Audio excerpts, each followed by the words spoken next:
Hello viewers, इस video lecture में हम लोग एसएससी जेई के प्रीवियस ईयर के कुछ न्यूमेरिकल्स को डिस्कस करेंगे। ये न्यूमेरिकल्स जो होंगे वो बैलेंस ब्रिज से रिलेटेड होंगे and star to delta and delta to star conversion से रिलेटेड होंगे।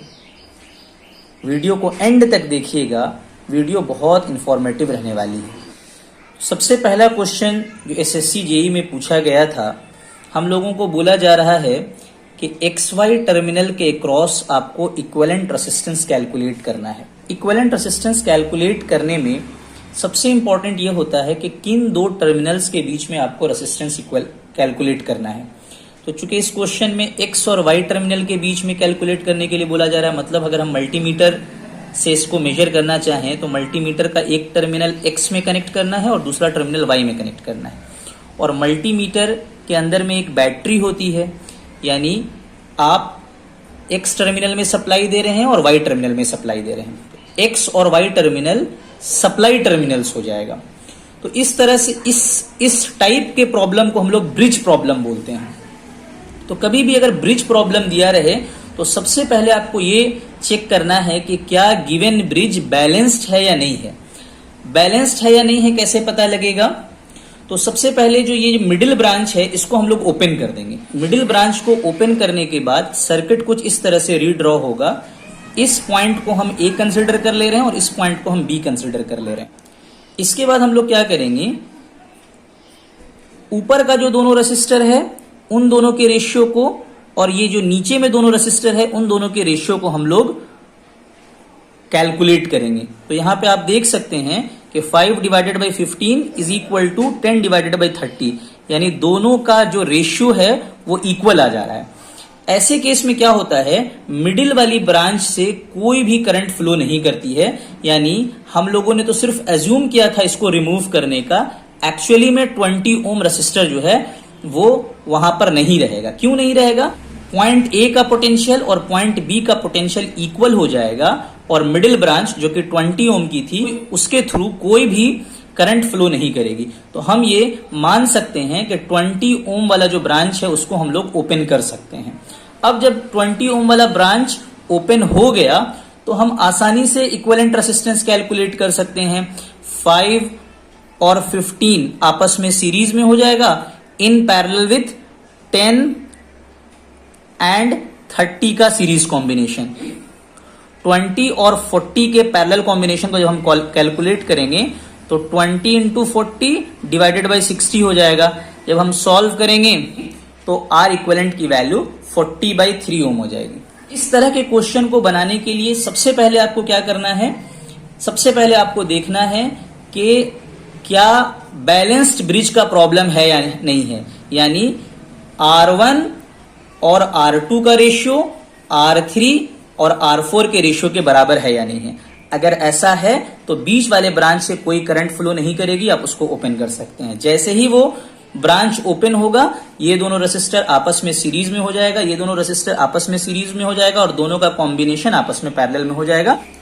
सेकंड क्वेश्चन भी बैलेंस्ड ब्रिज से ही रिलेटेड है। आपसे पूछा जा रहा है कि 1 ओम वाले ब्रांच में कितना करंट फ्लो करेगा। ब्रिज प्रॉब्लम में सबसे पहले हमको ये चेक करना है कि सर्किट बैलेंस्ड कंडीशन में है या नहीं है। तो हम लोग क्या करेंगे, ये जो P और R है ये मेरा सप्लाई टर्मिनल होगा और Q और S जिसके बीच में आपको करंट निकालना है इसको हम लोग लोड टर्मिनल कंसीडर करेंगे और थोड़ी देर के लिए इसको ओपन कर लेंगे। तो ओपन करने के बाद मेरा सर्किट कुछ इस तरह का बनेगा। 4 divided by 2 is equal to 10 divided by 5 आ रहा है। अगर हम इस रेसिस्टर और इस रेसिस्टर का रेशियो निकालें और ये रेसिस्टर और ये रेसिस्टर का रेशियो निकालें तो दोनों का सेम आ रहा है। इसका मतलब है कि ये प्रॉब्लम भी बैलेंस्ड ब्रिज वाला प्रॉब्लम है। बैलेंस्ड ब्रिज वाले प्रॉब्लम में जो मिडिल ब्रांच होगी यानी 1 ओम वाली ब्रांच होगी उससे कोई भी करंट फ्लो नहीं करेगी, क्योंकि potential at Q will be equal to potential at S हो जाएगा।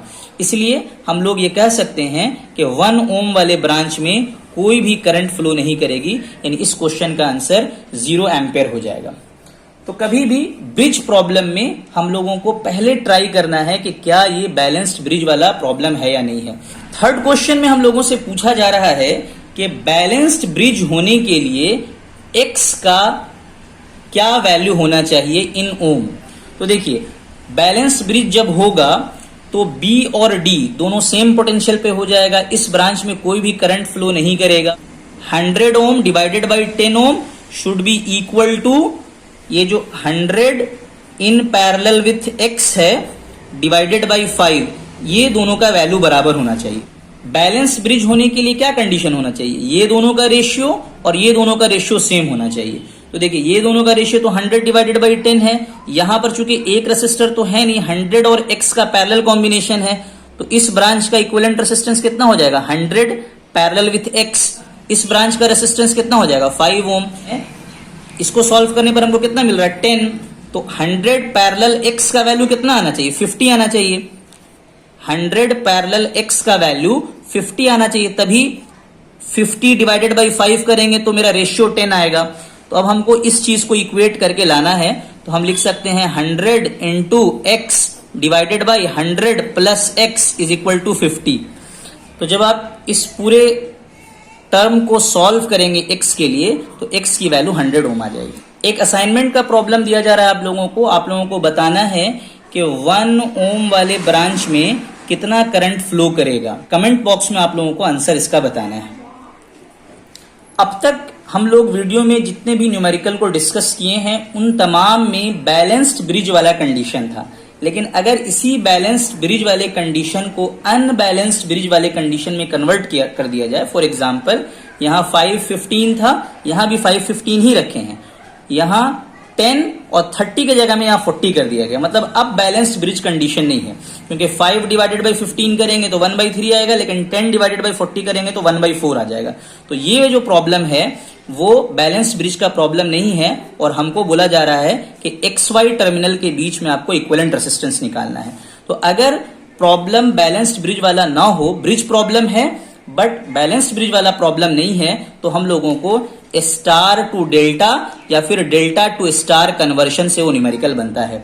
तो हम देख सकते हैं कि यहाँ पर 2 डेल्टा है, तो किसी भी एक डेल्टा को अगर हम स्टार में कन्वर्ट कर लेंगे तो ये न्यूमेरिकल आसानी से बन जाएगा।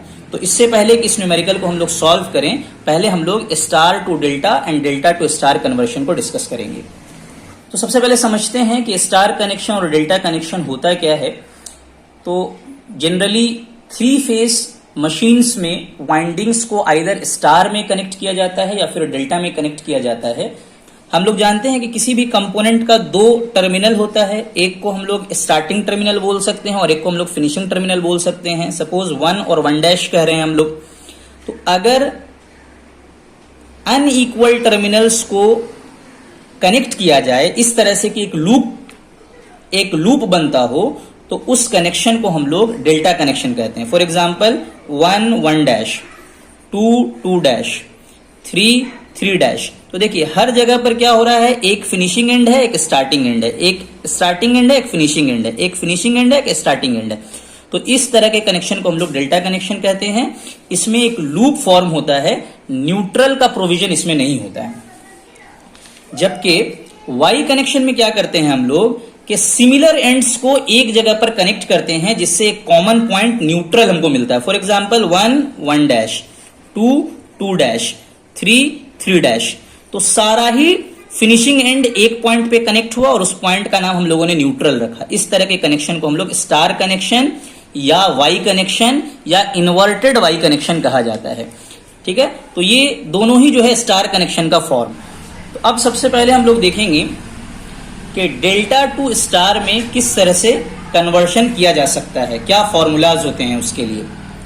तो देखिए डेल्टा से स्टार में जा रहे हैं आप लोग, मतलब डेल्टा जो है वो नोन है, यानी RA RB RC ये तीनों का वैल्यूज आपको पता रहे। R1 R2 R3 की वैल्यू अननोन है, वो आपको फाइंड आउट करनी है।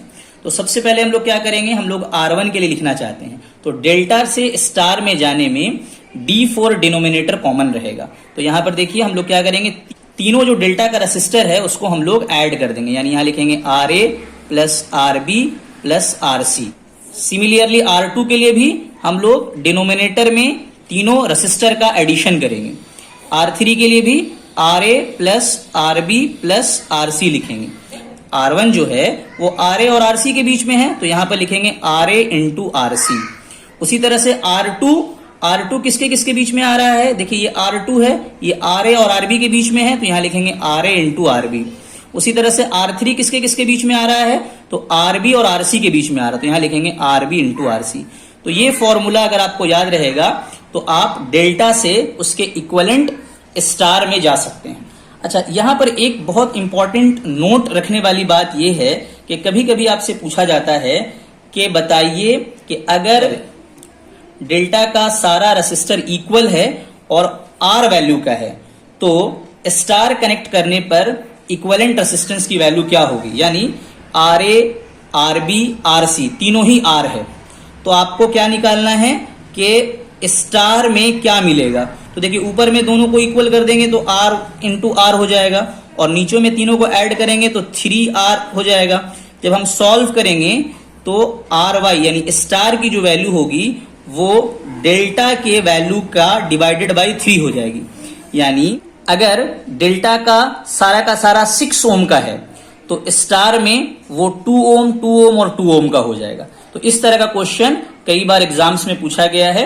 कभी कभी तो डायरेक्ट यही पूछ देता है कि बताइए अगर सारा वैल्यू R का है तो स्टार में क्या होगा, 3 इंटू R हो जाएगा या R/3 हो जाएगा या फिर डिफरेंट ऑप्शन रहेगा। तो आप लोगों को क्या करना है, R डिवाइडेड बाई 3 को सिलेक्ट कर लेना है। और अगर कभी कभी वैल्यू दे देता है कि बताइए अगर डेल्टा में सारा ब्रांच 6 ओम का है तो जब हम उसको स्टार में कनेक्ट करेंगे तो उसकी वैल्यू क्या हो जाएगी। तो आपको याद रखना है कि जब हम स्टार में जाएंगे तो रेसिस्टेंस डिवाइडेड बाई 3 हो जाएगा, यानी कि 2 ओम, 2 ओम, 2 ओम हो जाएगा। नाउ अब जस्ट इसका उल्टा है कि जब हम लोग स्टार से डेल्टा में जाएंगे तो हम लोगों को क्या करना होगा। तो इस बार क्या है, मेरा स्टार का जो पैरामीटर है यानी R1, R2, R3 ये नोन है, हमको R1, R2, R3 गिवन रहेगा, और RA, RB, RC यानी कि जो डेल्टा का पैरामीटर है वो अननोन है। तो हम लोगों को क्या कैलकुलेट करना है, RA का वैल्यू, RB का वैल्यू और RC का वैल्यू। तो याद रखिएगा जब हम लोग स्टार से डेल्टा में जाएंगे तो न्यूमरेटर को सेम रखेंगे। डेल्टा से स्टार में जब हम गए थे तो डिनोमिनेटर को सेम रखे थे, सारे ब्रांच का सम था वो। लेकिन जब हम स्टार से डेल्टा में जाएंगे तो न्यूमरेटर सेम रहेगा। और न्यूमरेटर किस तरह से सेम रहेगा, एक दूसरे का प्रोडक्ट का सम रहेगा। यानी आपको लिखना है R1 into R2, R2 into R3 plus R3 into R1। ये सारे में न्यूमरेटर कॉमन रहेगा, चाहे आप RA के लिए लिखिए, चाहे RB के लिए लिखिए, चाहे RC के लिए लिखिए। अब हम लोग क्या करेंगे कि हमको डिनोमिनेटर लिखना है, तो हम किसके लिए लिख रहे हैं, RA के लिए लिख रहे हैं। तो RA के अपोजिट में स्टार का कौन सा ब्रांच है, R3 है, तो RA के लिए डिनोमिनेटर में R3 आ जाएगा। उसी तरह से RB के लिए अपोजिट में कौन सा है, R1 है, तो RB में हम लोग अपोजिट में R1 लिखेंगे। और RC के लिए अपोजिट में कौन है, R2 है, तो RC के लिए डिनोमिनेटर में हम लोग R2 लिखेंगे। तो इस तरह से आप लोगों को ये फॉर्मूला याद रखना है स्टार से डेल्टा में कन्वर्शन करने के लिए। अब यहां पर एक नोट रखने वाली बात यह है कि अगर मान लेते हैं कि स्टार का सारा ब्रांच R रेसिस्टेंस का है और हमको उसको डेल्टा में कन्वर्ट करना है, तो हम क्या करेंगे। तो देखिए ऊपर में क्या आ जाएगा, R² plus R² plus R², और डिनोमिनेटर में क्या आ जाएगा, R, यानी कि 3R² divided by R। R² और R को कैंसिल करेंगे, यानी जब हम डेल्टा में जाएंगे स्टार से तो रेसिस्टेंस जो है वो 3 टाइम्स मल्टीप्लाई हो जाएगा। तो इस तरह का क्वेश्चन भी कई बार एग्जाम में पूछा गया है। अगर हम स्टार से डेल्टा में जा रहे हैं और सारा का सारा जो रेसिस्टर है वो R रेसिस्टेंस का है, तो डेल्टा में हर ब्रांच का रेसिस्टेंस कितना आएगा, तो आपको याद रखना है 3R हो जाएगा। फॉर एग्जाम्पल स्टार में सारा रेसिस्टर 6 ओम का है, तो जब हम डेल्टा में कन्वर्शन करेंगे तो डेल्टा की हर ब्रांच जो है 3 टाइम्स मल्टीप्लाई होने के बाद 18 ओम 18 ओम 18 ओम की हो जाएगी। फाइनली हम लोग क्या करेंगे कि इस न्यूमेरिकल को डिस्कस करेंगे। तो इस सर्किट में 5 ओम, 20 ओम, 10 ओम ये एक डेल्टा बना रहा है, 20 ओम, 15 ओम, 40 ओम ये एक डेल्टा बना रहा है। किसी भी एक डेल्टा को आपको स्टार में कन्वर्ट करना है। मान लेते हैं कि हम लोग फर्स्ट वाले को ही कन्वर्ट कर रहे हैं, तो इसका जो इक्विवेलेंट स्टार होगा वो कुछ इस तरह का होगा। हम कहां से कहां जा रहे हैं, हम जा रहे हैं डेल्टा से स्टार में। मान लेते हैं ये R1 है, ये R3 है, ये R2 है। तो जब हम इस डेल्टा को स्टार में कन्वर्ट करेंगे तो न्यूमरेटर तीनों बार सेम रहेगा, समेशन ऑफ 5, 10 एंड 20 हो जाएगा, जो कि डेल्टा की ब्रांच थी। उसके बाद R1 के केस में हम 10 इंटू 5 लिखेंगे न्यूमरेटर में, और R2 के केस में 10 इंटू 20 लिखेंगे न्यूमरेटर में, एंड R3 के केस में 5 इंटू 20 लिखेंगे न्यूमरेटर में। इन वैल्यूज को सॉल्व करने के बाद R1 की वैल्यू 1.43 ओम आ जाएगी, R2 की वैल्यू 5.71 ओम आ जाएगी और R3 की वैल्यू 2.86 ओम आ जाएगी। इस डेल्टा को स्टार में कन्वर्ट करने के बाद सर्किट कुछ इस तरह से रीड्रॉ हो जाएगा और आपको सारे रेसिस्टर को प्रॉपरली प्लेस में रखना, यानी R1 यहीं प्लेस्ड होगा, R2 आपने इसको कंसिडर किया था तो R2 यहां प्लेस करेंगे, और R3 आपने यहां कंसिडर किया था तो R3 यहां प्लेस करेंगे। 2.86 एंड 15 सीरीज में होने के बाद 17.86 हो जाएगा। 40 एंड 5.71 सीरीज में होने के बाद 45.71 हो जाएगा, और ये दोनों 17.86 एंड 45.71 आपस में पैरेलल में है। जब इन दोनों का आर इक्विवेलेंट निकालेंगे हम लोग तो 12.84 आएगा, और ये दोनों का पैरेलल कॉम्बिनेशन फाइनली 1.43 के साथ आपस में सीरीज में है। सो फाइनली 14.27 ओम इस क्वेश्चन के लिए मेरा आंसर आ जाएगा। तो हम उम्मीद करते हैं कि इस वीडियो लेक्चर से आपको बैलेंस्ड ब्रिज प्रॉब्लम समझने में आसानी हुई होगी। इसके अलावा star to delta conversion, delta to star conversion के फॉर्मूलाज को आपने अच्छे से समझा होगा, न्यूमेरिकल आपको अच्छे से समझ में आया होगा। Thank you for today.